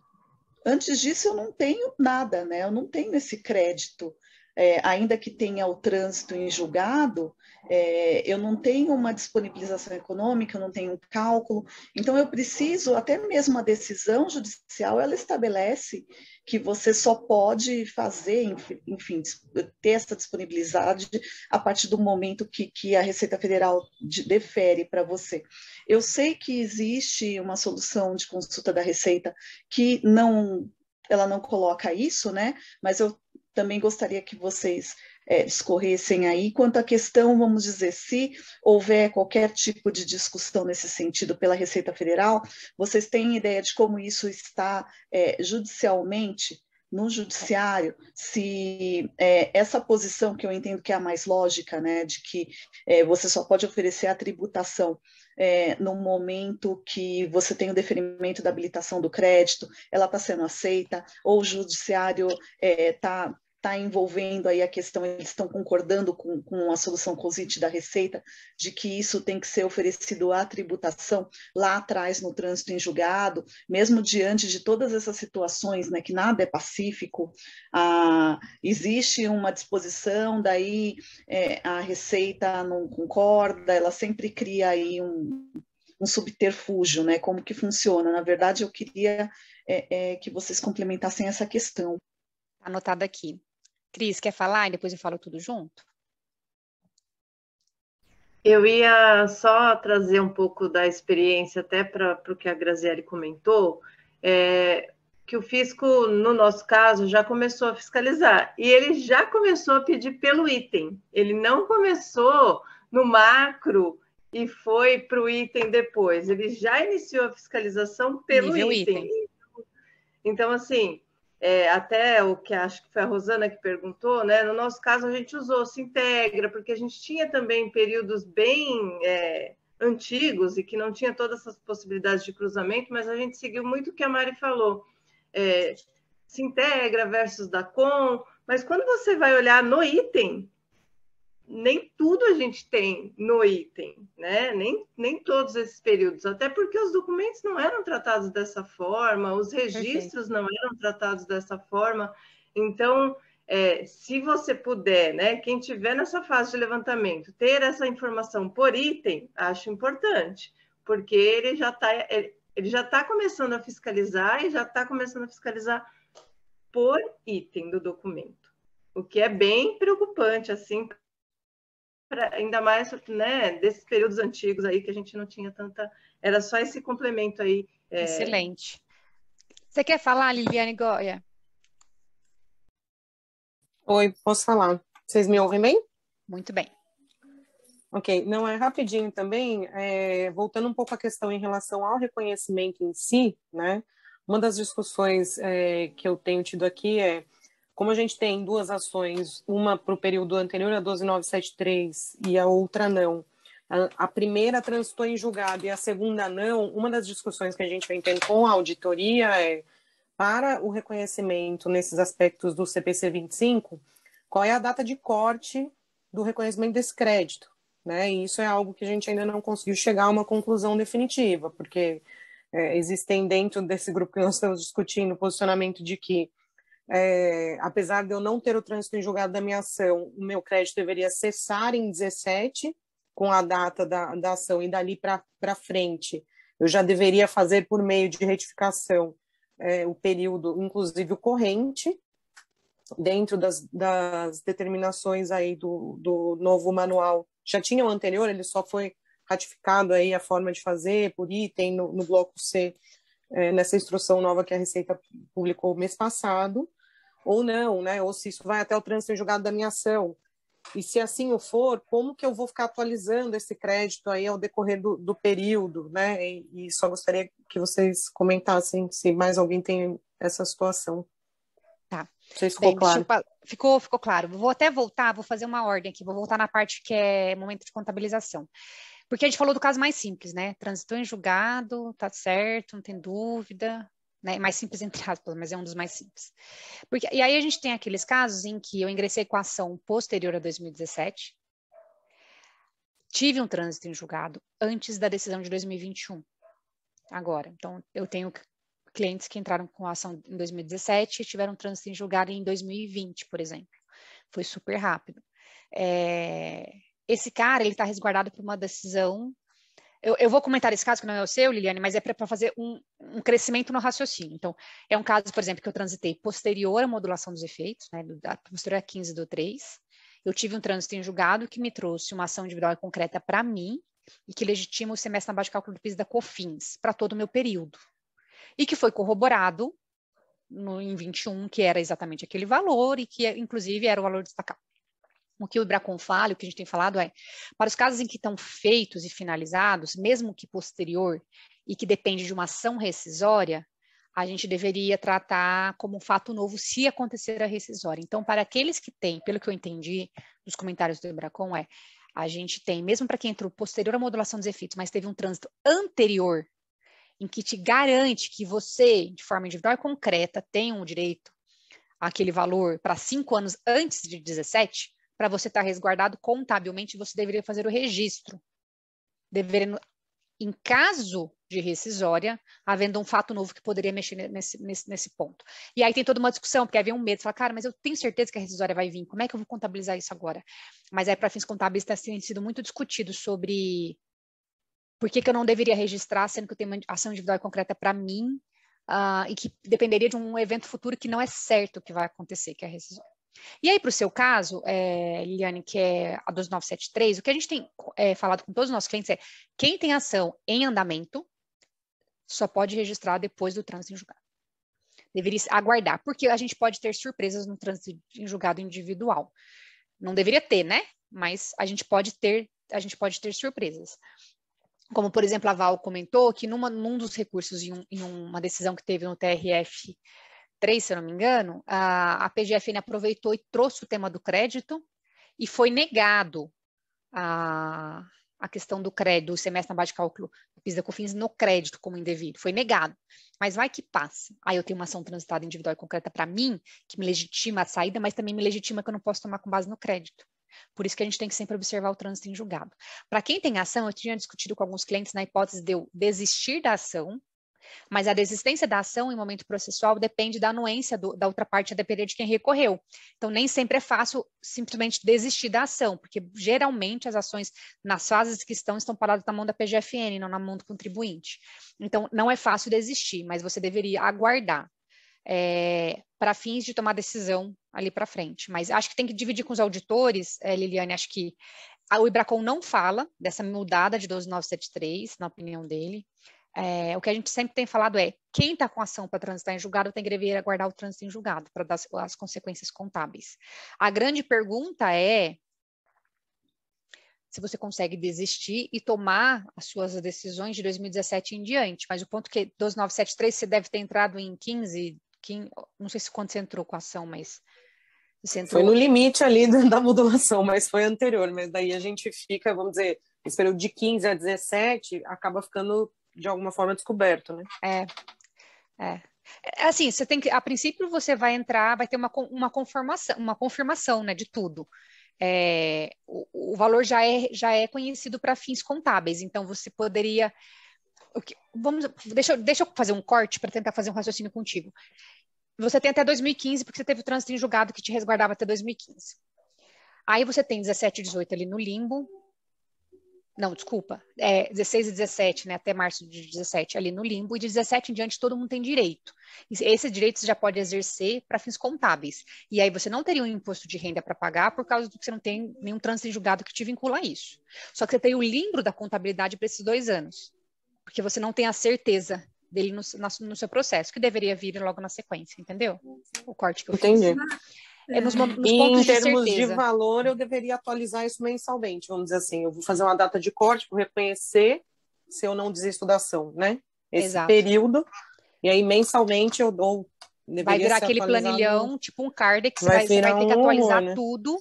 E aí, na medida em que você, tipo, por exemplo, se você habilitou e for usando, sempre fazendo aquele CARDEX, né, de usar o último, trazer a Selic correspondente e ir cadenciando tudo isso. Isso mesmo. Tem que tomar muito cuidado. Só aproveitando o gancho. Lili, que bom estar com você aqui. Legal. Vamos ver se logo a gente se encontra. Né? Obrigada por estar participando com a gente, está ajudando aqui nos debates. Aliás, as mulheres fazendo perguntas, né? O Felipe, então as mulheres são assim, não tem como, né? Eu acho que tem que tomar muito cuidado onde se fala em desistência de ação, se você já tem direito reconhecido, e porque a ação é a tua lei, é o teu direito, e ela pode servir, inclusive, para você não mexer em obrigação acessória. Exato. Esse tipo de discussão é do trânsito de julgado para frente, porque a ação, ela abarca o período até o trânsito de julgado. Por isso que se entra com a ação. E é um absurdo quando os FIIs que a gente tem agora, não é objeto, mas é objeto também, o ROT, né, o ICMS aí, que envolve aí, quando você tem um crédito estadual, mas você tem que retificar a obrigação acessória para ter o crédito. Ou outros tipos de crédito que o governo só dá quando você retifica a obrigação acessória. Não existe isso. A medida judicial não é um procedimento administrativo. A medida judicial é uma norma em que você habilita o crédito, tanto que tem um procedimento específico para isso. Né? E se você tem ação e ela teve um rumo, não é porque desistir. Você vai abrir mão e vai dar uma brecha para perder créditos a partir da 12.973, né? Por conta dessa desistência, dessa abertura de mão. Até porque você entrou antes da modulação. Então, tem que, primeiro, olhar com calma, né? Eu acho que essa preocupação de mudar o procedimento antes do seu trânsito é um exagero, é uma confusão, porque todo mundo que está afoito para aproveitar. Isso é um tiro no pé, você vai mexer em obrigações acessórias, vai reabrir fiscalização, para quê? Para quê? Eu até crédito. Até adicionaria aqui, Liliane. Olhar cada caso, né, Lili? Mas, de uma forma geral, essa é a minha posição. Eu concordo muito com o que a Val disse, e aí, Liliane, até trazendo um ponto interessante, né? Quando a gente vai retificar a obrigação acessória, a gente tem que lembrar que a gente está deixando que o nosso ativo ele esteja vinculado a compensações e com a apuração de PIS/COFINS. E eu só posso pagar outros tributos na medida em que eu tenho proporcional a exportações, saídas isentas, alíquota zero. Quando eu habilito, ele vira um cheque maravilhoso, que eu pago IR-fonte, eu vou pagar CID, eu vou pagar um monte de coisa. Então, assim, a retificação, eu diria que seria a sugestão, né? Primeiro que você reabre prazo de mais 5 anos de avaliação e, assim, eu acho que seria muito uma das últimas opções para quem tem ação. Então, desistir para sair correndo para pôr no ativo, desde que seja uma pessoa jurídica que consiga muito tranquilamente abarcar muito rapidamente esse PIS/COFINS na própria apuração de PIS/COFINS. Porque se eu não tiver essa condição, eu acabo perdendo a Selic, trazendo na retificação ali, e para algo que eu vou demorar a usar, porque vai ficar parado na minha escrita fiscal. Fora que operacionalmente isso é um pesadelo, né? Aqui a gente está até um pouco no inverso, né? A gente está na briga para não reconhecer muito em linha com esse ponto que você falou, porque eu acho que a gente precisa a auditoria quer forçar um pouco o reconhecimento pré-trânsito em julgado, e a gente tem um pouco de receio justamente por todos esses pontos que vocês colocaram, inclusive em relação à forma do como mudar isso para frente, né? Eu não sei se mais alguém aqui teve já essa discussão no sentido de cessa o pagamento, ou se a partir da decisão do Supremo, apesar de eu não ter um trânsito em julgado, eu já não tenho mais essa obrigação de pagar esse valor para frente, então também tem uma discussão do qual é o valor que deveria ser reconhecido nesse sentido, que eu acabei não comentando anteriormente, se muda a nota, se não muda a nota, então eu acho que ainda tem algumas incertezas em relação à não conclusão dessa segunda ação, né? Tá, eu vou voltar na dúvida de IR das teses, e aí eu volto nesse para falar uma coisa de pouco de prática para o futuro que eu tenho visto. Na parte do IR, e eu esqueci quem perguntou, gente, vocês me ajudam? Mari, se você quiser já colocar a Cris para colocar essas partes práticas, eu acho que aí a gente consegue debater. A questão do IR da jurisprudência, acho que Quem que me perguntou? Só para eu saber o nome direcional, esqueci. Quer falar aí de novo? Foi a Jane. Acho que foi a Jane. Foi a Jane. Oi, Jane. A discussão do momento, a gente tem uma discussão meio que isolada do TRF3 e tem algumas questões no Supremo que podem servir de referência, principalmente em relação a PIS/COFINS e a Selic. Então, tem 3 discussões aí, que é o momento de pagar, né? E sobre o que pagar. Só o principal se envolve a receita financeira, que seria a Selic, né? E se o indébito tributário, de certa forma, seria base de cálculo de PIS/COFINS, né? Ele é receita de PIS/COFINS, tem natureza indenizatória. Então, existem aí leading cases no Supremo, e especificamente no momento de reconhecimento, tem uma decisão importante no TRF3, mas eu não posso dizer que isso seja uma jurisprudência. Não posso. É um tribunal importante, é uma turma, né? O que eu adicionaria aqui, Jane, é o seguinte, eu acho que, infelizmente, quando a gente olha para o CTN, artigo 43 do Imposto de Renda, ele fala muito em disponibilidade física, disponibilidade econômica ou jurídica. E você tem a disponibilidade jurídica no trânsito em julgado, é aí que a Receita Federal se apega. E aí a gente traz toda uma questão antiga, que é o Ato Declaratório Interpretativo número 25 de 2003, se não me engano, em que ele já trazia aquela época que ele não considera a disponibilidade nem jurídica e nem econômica se eu estou num caso de precatório, porque ele fala, olha, como para quem vai para a fase de liquidação de sentença para descobrir o valor para emitir o precatório, esse caso eu reconheço que você não tem número. Tanto não tem número, você vai para liquidar a sentença, trazer perito, trazer perícia, descobre um número, lá no final fala, gente, todo mundo concorda que o número é 10, 10 vai ser habilitado no precatório. Então, o fisco, ele já, inclusive, opinou, falou, olha, aqui você tem esse caminho que você toma a decisão de não ter a certeza enquanto a gente não faz a perícia. Quando eu tomo a decisão, eu viro e falo, eu me desisto da fase de liquidação de sentença, falo, eu quero habilitar, e o número é 10. Você dá um número na hora que você faz isso no seu processo, que é um número que você provavelmente calculou e informou no processo judicial, que dele vem o valorzinho, que vai ser como se fosse sua PER, que você sempre vai usar nas decomps. Tem um valor atrelado que você indicou. Então, e aí mas é só na habilitação, Mariana, que a gente dá o número. Isso, na habilitação. E aí a gente tem que, neste momento, seria o momento máximo, na visão do fisco, que eu poderia brigar com ele, que eu não tenho o número aqui, e eu tenho o meu direito de exercer a habilitação até 2 anos depois. Então, assim, eu concordo. E eu concordo, eu, Mariana Carneiro, acho que todos os tributários vão por lá que tem uma discussão aqui.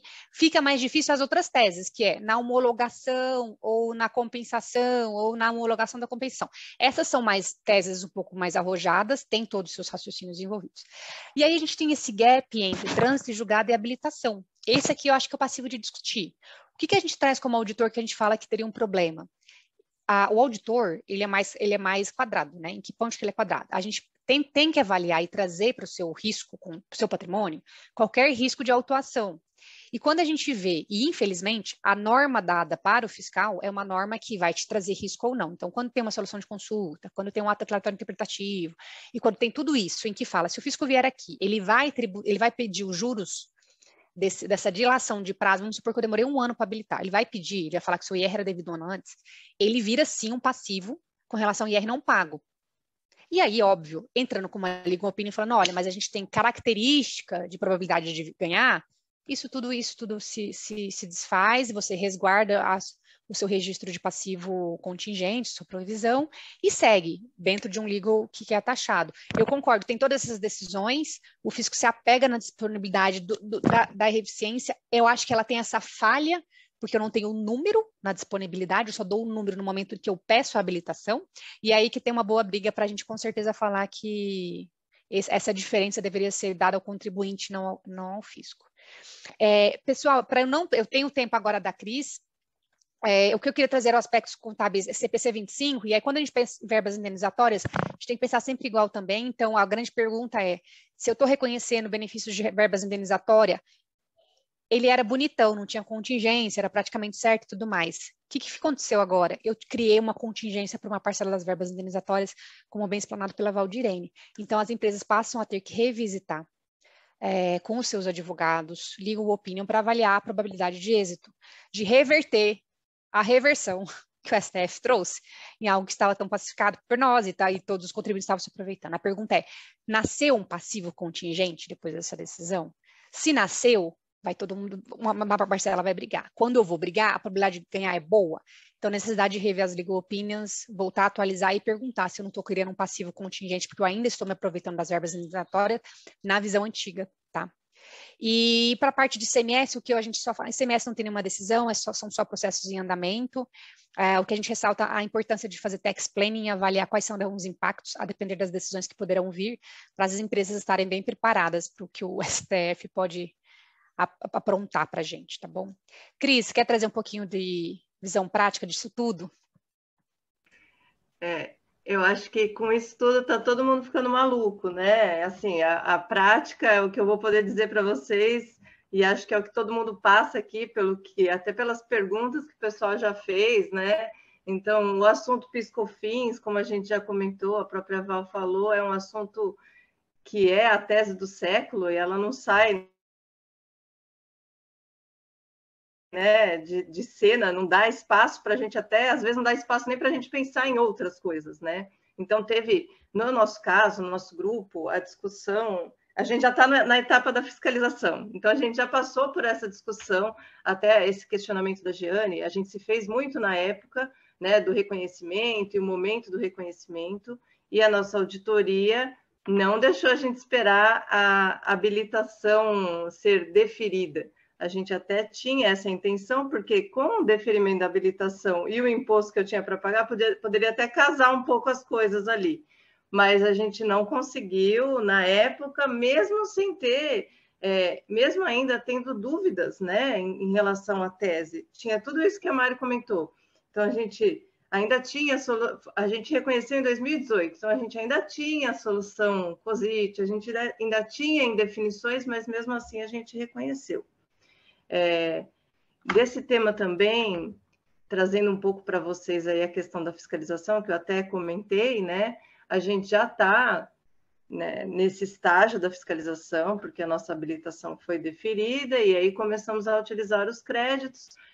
A gente também fica pensando como utilizar esses créditos, porque, no nosso caso, o montante é relevante, é extremamente alto, né, o valor. Eu não consigo usar isso de forma rápida. Quanto tempo eu vou demorar para usar todo esse crédito? Como usar da melhor forma? A gente até está verificando possibilidades de fazer essa compensação cruzada, mas como o crédito é anterior ao E-Social, então tem algumas barreiras da própria Receita Federal, a Receita Federal também te impede de utilizar o crédito, e essa é uma questão realmente complexa, porque, não sei, assim, lógico que é a realidade de cada empresa, mas para o nosso caso é um valor relevante, né? E quanto tempo será que isso vai prescrever? Será que em algum momento a Receita também pode ter esse outro questionamento? A gente já se fez essas perguntas, é lógico que agora, nesse momento, a gente está focado na fiscalização, que iniciou, pedindo já de cara as questões, né, item a item do documento fiscal, CFOP, CST. Então, é bem como a Mari comentou. Ah, eu tive ICMS naquela nota? Não, não tive. Uma venda para Manaus, por exemplo. Então, nem tenho que colocar, mas aí o cara quer que, mesmo assim, você demonstre, sabe? Item a item de todas as suas vendas. É o início da nossa, então não sei o que vem mais por aí, né? Nem consigo dizer para vocês. Talvez algum comitê mais para frente, né? Hoje também, Mari, eu vi uma matéria no Valor falando sobre a fiscalização. A Receita começou a fiscalizar os créditos e questionar se o valor do crédito de PIS e COFINS não deveria ter a exclusão do ICMS. Isso em sede de fiscalização, mesmo sem ter alterado a legislação, mesmo sem ter feito nada. A matéria não fala quais foram as empresas, cita que são 2 empresas de São Paulo, e é preocupante, porque a gente não tem, né, uma alteração da legislação falando do crédito. Tudo que a gente teve até hoje é falando do débito, né? A gente está discutindo o débito e não o crédito, né? Esse assunto, ele é muito complexo mesmo, a gente pode ficar falando dele aqui por horas, né? Sem fim. Quanto aos outros temas que a Val trouxe, ICMS na transferência, para a gente que, por ser uma empresa de um grupo, né, que tem aí filial no Brasil todo, é um tema que está gerando preocupação, justamente porque a gente tem o medo, né, o receio de que esse crédito do início, né, nos nossos centros de distribuição, eles sejam obrigados a fazer o estorno, já que eu estou fazendo uma saída sem, né, tributação. E aí eu teria que repensar toda a minha operação, centro de distribuição, fábrica, como é que eu faço isso, né? Até para vocês entenderem, o Grupo Guararapes, ele tem fábrica, ele tem varejo, ele tem banco, e ele tem transportadora, e tem shopping, então tem tudo aí no meio para a gente, qualquer assunto a gente está envolvido, né? O tema, inclusive, do debate aqui das empresas era a relevância, né, das decisões. A gente trabalha em função disso, né? Se a gente parar para pensar, a gente tem que estar sempre ali conectado, né, e atento. Em relação a essa questão da transferência, ela mudaria o meu lucro mesmo, mudaria a minha DRE lá, né? Porque eu vou ter menos créditos, né? O meu custo do meu produto vai ficar maior. Como encarar isso, né? Eu nem sei, a gente já se fez essa pergunta se o Rio Grande do Norte pensou, quando ele fez se ele propôs essa ação, se ele pensou nesses impactos. Eu não sei o que ele estava pensando mesmo em fazer essa ação com tanto impacto, né? Eu estou correndo aqui, não sei se eu vou conseguir falar tudo, mas acho que basicamente era isso. Em relação ao PIS e COFINS, que tem a parte das contribuições previdenciárias, não é a minha área de atuação, tá? Mas eu até fiz uma pesquisa rápida aqui com o pessoal da equipe, e por incrível que pareça, eu acho que não tem ninguém aqui que é de sistemas, né? Então eu posso falar mal. Não é querendo falar mal, mas eu posso falar mal. Eu acho que todo mundo passa por isso, né? A gente fez certo o terço de férias porque o nosso sistema não deu para parametrizar diferente. Então, por um erro sistêmico, a gente acabou fazendo certo, não certo, né? Conforme a última decisão. Então, aí nesse caso o sistema ajudou a gente, mas não é sempre que isso acontece, na maioria das vezes ele acaba atrapalhando e a gente acaba tendo que correr aí para arrumar e parametrizar. Eu acho Voltando que era nesse isso. sistema, para agregar um pouquinho que eu tenho visto, bem, acho que eu falo muito com meus clientes assim, e aí o que a gente faz? Bem, o que a gente faz é, no dia seguinte de maio da decisão, você já poderia vender sem o ICMS na base de cálculo do PIS e da COFINS. Mas a pergunta, ela não está exatamente não vender, porque assim, na prática é só não grossapar o ICMS na base de cálculo do PIS e COFINS. Eu pego o meu custo mais margem, grossar para o PIS e COFINS, chego no valor, GROSSAP e ICMS na sequência, que aí o ICMS já vem de um valor com o PIS/COFINS lá dentro, o ICMS está lindo e o PIS/COFINS está antes, lindo também. A grande pergunta é outra, a pergunta é, você já falou com a área comercial? Vocês vão repassar no preço? Não vão? Você vai aumentar a margem? Porque é uma discussão que vira uma discussão de empresa. A pergunta, o cálculo é o de menos. O cálculo é um GROSSAP antes do ICMS, depois do ICMS já com PIS/COFINS dentro. O cálculo, né, não o sistema ainda. O cálculo, ele é simples. A pergunta é qual que é a tomada de decisão? Como é que eu vou parametrizar o sistema se você não me falar? Porque hoje, no formato que o sistema está, se eu parametrizar simplesmente para não calcular, eu impacto necessariamente em preço. Então, a decisão da empresa é repassar no preço? Ou não, Mari? A decisão Eu tenho meu market share, por exemplo, eu domino. Tem cliente que me fala assim, Mari, eu domino o market share, 90% é meu. Eu não vou pôr no preço, eu não preciso pôr no preço. Eu mantenho a minha clientela sem pôr no preço. Excelente. Então, qual que é a sua margem de lucro que você vai trazer adicionado ao seu custo para dele partir o GROSSAP dos impostos, que agora são menores, para chegar no mesmo preço? Então, eu tenho que fazer uma conta ao inverso. Então, eu tenho que fazer todo esse raciocínio, esse planejamento financeiro matemático, com tomada de decisão junto com a área de vendas, para entender como é que a gente vai ao mercado para vender a partir de hoje. Na parte de sistema, uma coisa muito importante que eu ouvi, e aí se alguém quiser aqui complementar, me corrigir se eu estou com a informação errada, SAP não soltou uma nota falando que não soltaria nota, ele soltou uma nota falando, não existe nenhum cálculo previsto pela Receita Federal, desta forma não faremos nenhuma atualização no sistema.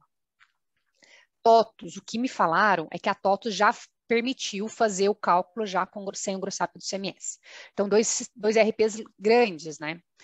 Oracle, o que eu ouvi de um cliente é o Oracle nem sabe que o Brasil existe, ele esquece da localização Brasil, porque ele nunca atualiza nada. Até hoje eu estou tentando fazer um FCI e não consigo. Então, é isso que eu ouço dos grandes ERPs. Os familiares estão mais dentro de casa, tem uma possibilidade, uma facilidade maior de buscar, especificar, não quer dizer que vai ser fácil, porque tecnologia, como diz a Cris, né, abre um ticket, entra na fila, daqui a 3 anos ele te responde, que pode ser que ele se organize para daqui a 4 anos te responder. Então, assim, tem toda essa gestão. Então, os grandes... E aí, por isso que vem a opinião da Receita Federal, que traz um problema para a área fiscal, já que o TI não consegue ter rapidez, que é, na medida em que eu vou pagando errado, para que eu não impacte no meu sangue o meu caixa pagando errado e pedindo de volta sempre, eu já posso fazer a minha nota fiscal entre aspas, né, errada, né? E na EFD eu já faço o desconto, e na EFD eu já demonstro esse desconto. E aí eu faço errado e corrijo, né, na prova. Mas eu talvez precise também de sistema para que a minha obrigação acessória reflita isso. Então, eu acabo voltando para o TI, né? Mas, Mari, o certo já é fazer a nota fiscal. O ideal é, né, gente? Senão a gente continua errando e continua corrigindo, e aí enxuga gelo, né? Assim, aquele gelo eterno. E a área de TI tem que, assim, enquanto... assim, aí a área fiscal tem sempre headcount super curto. Não vai ter contratação de pessoa nova para ficar enxugando gelo. Então, eu vou continuar fazendo errado, eu vou continuar corrigindo. E aí a gente vai retificar até quando? A gente vai ficar entregando... E aí o que o fisco fala é, você não vai poder trazer no seu bloco M uma subtração. Você vai ter que retificar nota a nota, todo dia que eu fechar um mês com nota errada, eu vou ter que entregar e corrigir, entregar. Ou antes de entregar, passar por um processo de correção. Só que depende da meu ERP, ou pode depender da minha software house, então, tipo, meu Sonda, minha Master SAF. Então, gente, vamos corrigir, né, na nota, assim, ó, que lindo. Sai certo e vida que segue. Mari, aproveitando que já estamos... Isso que a Mari tem uma bebezinha, e ela já começou... Mas não, porque eu tenho um horário com a minha bebê, será? Eu vou ter que sair antes?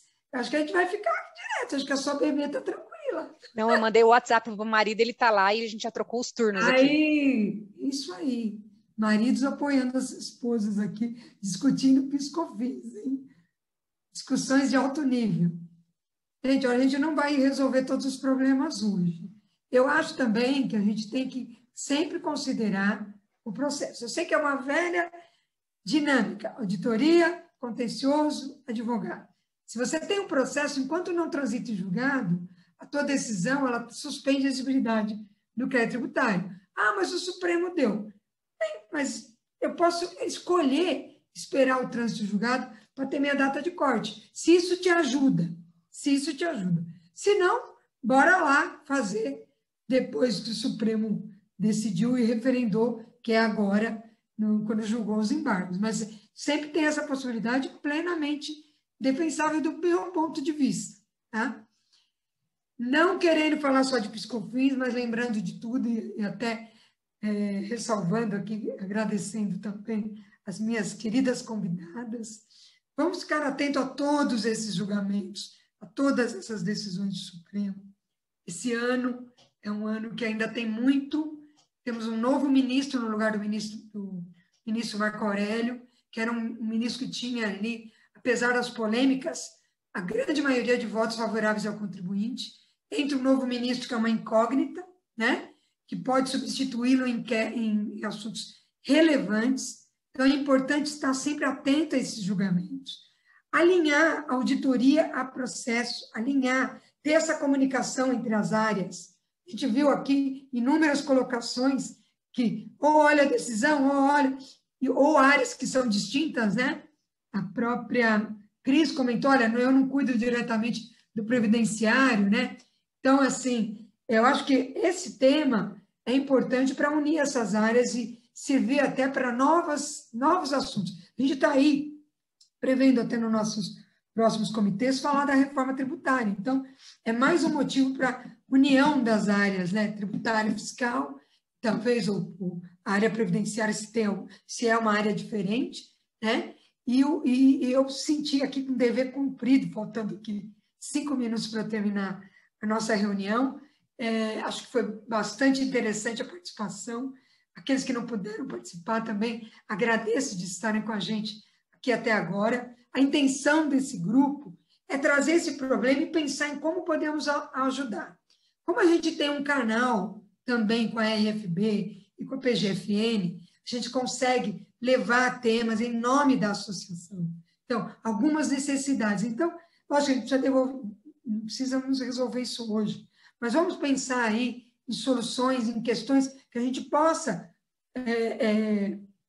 questionar ou provocar a RFB para esclarecer logo isso, porque está impactando a atividade empresarial. E eu aqui, com a ajuda de vocês, a gente pode, de repente, resolver muitas dessas questões na esfera administrativa. E outro lado também, atuando nesses processos como amicus curiae, mantendo vocês atualizados também. E é isso, eu acho que cumprimos o nosso papel, faltando aqui 3 ou 4 minutos. Se alguém quiser colocar mais alguma coisa, eu passo a palavra para as minhas colegas aí, para já se despedindo e concluindo aí o dia. E quem tiver aí dúvidas, qualquer coisa, nossos contatos estão aí, abaixo também tem os nossos contatos, e a gente fica à disposição. Val, boa noite a todos. Fica à vontade. Boa noite a todos. Também, em nome da ABAT, como vice, agradeço a presença de todo mundo.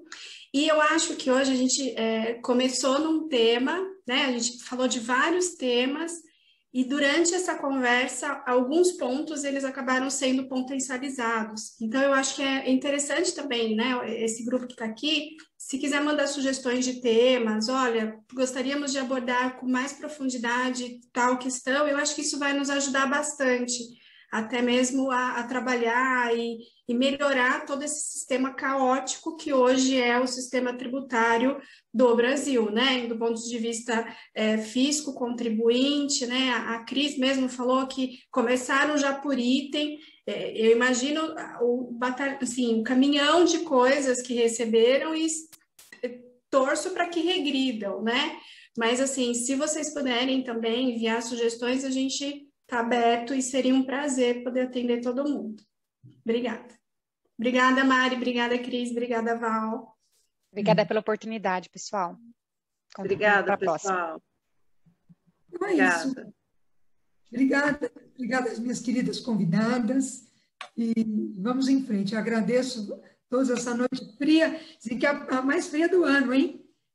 E a gente querendo se aquecer aqui, porque aqui o negócio foi quente. Queridos, uma boa noite. Conto com vocês, hein? Um beijo para todo mundo. Até mais. Até a próxima. Até mais, boa noite.